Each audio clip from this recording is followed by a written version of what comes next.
We welcome you today to the desk of the Executive Director. I am James Pennington, and I'm with Marley here, whose official name is Adrian. Well, my name's, I don't know, I go by whatever. Okay, he goes by whatever. So he's the owner of this establishment in downtown Biloxi, and it's kind of unusual how Biloxi is small but yet large at the same time.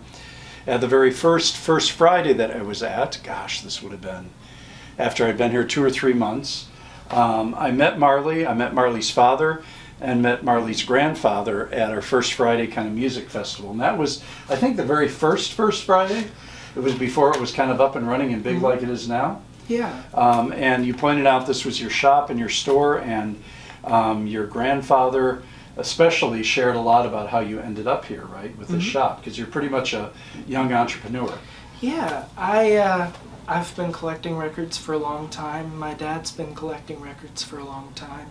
And, you know, we have different types of music that we listen to, but combined we have about 9,000 albums in our personal collection. 9,000 albums. And it's something that I'm interested in. I'd like to know about the history behind it and the actual process of how it actually happens. And I graduated high school early, and I wasn't really interested in doing the whole college thing, and figured this would be a much more interesting way to spend my time. Why did you graduate high school early? Well, it was an option. Okay. I went to Ocean Springs, and I went there, and the last time that I was there, well, to graduate early, you could do like the graduation, you know, cap and gown and all that, but I wasn't really interested in that. So everybody else did their thing, and then the next day I went and picked up my diploma. Okay. You know. Okay. But I stopped going in December of 2018, but I'm technically class of 2019. Okay. And we've been here at this shop since March of 2020. Okay. And it's been a lot of fun. It's really grown exponentially over the past 2 years. I've met a lot of really interesting people, and I've seen a lot of albums that I never really thought I'd have access to. You know. Well, as we walked in today, there was just some women in here that bought a house and found a couple of old records that you said weren't vinyl, but they were... Yeah, they were sort of shellac acetates, sort of like, not necessarily like a homemade recording, but somebody had some recordings or had something they wanted to record, and they paid somebody and they laid it down onto these like small shellac. Yeah. You know. And so she said that she had one point had also the metal pressing stamp that was used to create those records, which was pretty neat. That's fascinating.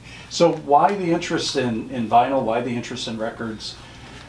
How did that happen for you? Was it something you kind of inherited from your father, so to speak? Not specifically, but it was sort of enhanced by, I guess. So you know, I've always been around music, and my dad, we've always had records in the house, but it never really sort of, like I knew they were there, but it didn't really click until up to a certain point. And one of my favorite bands is the Beach Boys, and I was like, you know, I'd like to try to find some specific albums on vinyl. And so after my 13th birthday, there was a friend that had given me some records, and it was a Beach Boys album. It wasn't specific. I was looking for a solo album, but I ended up getting a different album that was shipped instead, but it was still an album that was really great, and then 2 Monkees albums. And so I was like, well, I'm going to try to... the Monkees. I'm a big fan of theirs. And, I hear you, I am too. So I was like, well, I'm going to try to collect both of these particular artists. Yeah. And so however many years later, I've got everything by the Monkees and solo projects and all sorts of, really weird, obscure stuff. And then Beach Boys, I'm only missing one record, and it was pressed in 1993 in South Korea, only in South Korea. They're currently only available in South Korea, and it's like a $1,200 record. And I'm like, but I have a big chunk of Beach Boys records with this one hole, you know. But I've, you know, branched out, and there were certain bands, you know, I've got a lot of David Bowie, a lot of different bands that I've gotten into. And one of the cool things about being at the shop is I'm always hearing new music that I wasn't originally or normally would have checked out. Right. You know. Right. So it's Wow. very cool. That's fascinating. I'm just going to step over here in front of the camera, and I was just admiring the monkey's lunchbox, right? Yeah.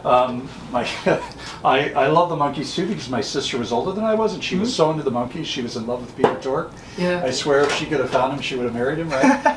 But it's just kind of fascinating when you talk about that because you're somebody. How old are you? I'm 21. 21, and really engaged in history, engaged in the history of music, right? Engaged in historical musicians and people that have really made a difference. Because music is, for me, music is so much of what I go to when I need to relax, when I need to kind of energize, when I just want to travel down the road. That's when I usually put country on, right? And music has had such a strong influence here in Mississippi, right? Because on our signs, when you say "Welcome to Mississippi," it says the birthplace of what? America's music. America's right. music.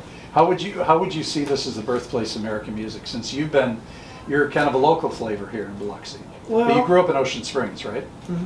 Which is the bougie part of the coast. Sorry to you, Ocean Springs folks. But No, that's pretty funny. You know, it's one of those things where, with that, a lot of it is based in the northern part of the state and more the Delta area with blues. Yeah. New Orleans, which, you know, is not in Mississippi, but has its own sort of ecosystem of musicians, and jazz really got big there. Specifically in this area here, there's a lot of different influences from different areas. Because we're such a very diverse culture here. Right. Yeah. So it's very interesting. Different people like different types of music, and here at the shop we try to get people the music that they're looking for. And sometimes it can be a bit out there, but you know, it's always real cool.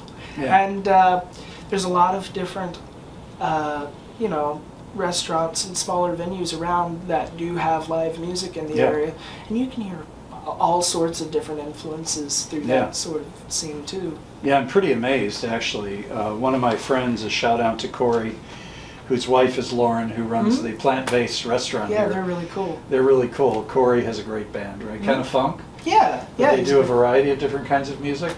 And that's what I found down here is there's a lot of musicians. Like you go to Ocean Springs, downtown Biloxi, Gulfport, any night of the week, and you can hear a band, a live band, which is pretty phenomenal considering what our population down here is, maybe 350 to 400,000 people, right, across the coast. But the flavors are interesting, and I think, like you said, blues was in the Delta, and now we have our own blues club here, right, specifically blues club. Right. Which, you know, is sort of an offshoot of the one that's in Clarksdale. Clarksdale, yep.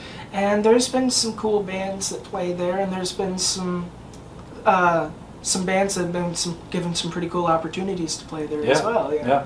Well, and I think about Mississippi as kind of the birthplace of music, and the blues in the Delta is that it's really been the birthplace of that type of music, but also a birthplace for, I've been told, and I've read actually, that some of the very best authors in the States come from Mississippi. Yeah, Eudora Welty, Yep. William Faulkner, I believe. Yep. Yeah, there's a lot of artistic people that have come out of the state. Jim Henson's another person that I'm a big fan of. Right. You know. Yeah.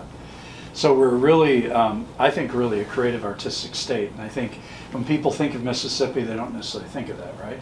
And I think you, Marley, you know, you're an artistic person, right? You've developed this kind of shrine to vinyl and to music and to all sorts of genres of music, which is really incredible. And that's kind of a gift to the downtown area. It was something that I really, I got tired of going to like thrift stores and seeing people try to sell Beatles albums that are scratched that won't even play for $50 just because it has the Beatles on. Yeah. You know, I wanted to have sort of a record store like I would want to go to, where, you know, you're straight up with people about the condition of what's there, priced fairly based on the condition of it rather than what it is, you know. Just try to... The vinyl community was already here because there's been multiple record stores throughout, the past decades or so, Goldmine Records, Ace, that due to like Katrina or other things, are no longer there. And so the vinyl community was already there, and we've definitely I've met a lot of really interesting people that have very, very cool collections. Yeah. And I would say that, it's very cool hearing stories about certain musical aspects of, well, this person was in this band and they were from this town, and, Right, things like that. Right. Well, something that's really cool. This is kind of a little bit of a short story, I guess. About a block away from here in the 70s was a recording studio called Accent Records. And in the 70s, my grandfather recorded a single on this particular label. I would get to it, but let me see. So your grandfather was a musician? Well, we're all musicians. I didn't know that about your grandfather. So this is on that particular label, Accent Records. This is from his personal collection from his house. And he wrote the song, and then this lady, Darlene Jones, sang it. He plays on it and sings a bit on it. And, the only copies that I had seen of this particular record were from his collection, because he had like 20 or so copies. About a year into we had been opened, a guy comes in with a box of 45s that he wants to sell. And in that collection of 45s was a copy of my grandfather's single. Wow. And he didn't know it. So When You're Gone is the name of the song. yeah. So it was just something really cool, and we Yeah. told him sort of the background behind it. And another cool added detail about this is that particular reel-to-reel recorder there was a part of that studio. Oh, no kidding. And what they used that for was they would have the master tape, and they would record, overdub the vocals onto the track. So I'm pretty sure that reel player was used to make that single. Wow.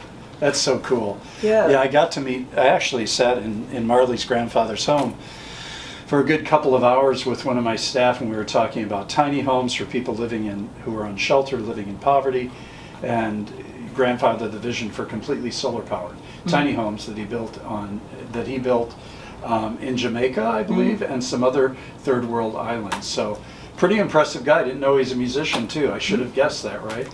So thank you so much for your time, Marley, and for having this store here, right? Which is such a great addition to the community. When you all come down to visit Back Bay or to visit Biloxi, come here to Marley's Record Store, experience it, spend some time out on the green, which is where we have our first Fridays with a lot of local bands and great music. Yeah.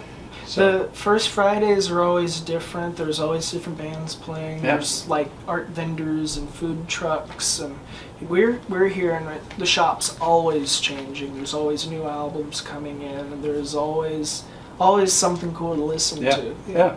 So thank you for sharing today. Appreciate it, and thanks for joining us from the desk of the executive director and location. So continue to support us and support Marley's as a young entrepreneur. Peace. Thank you. Thanks.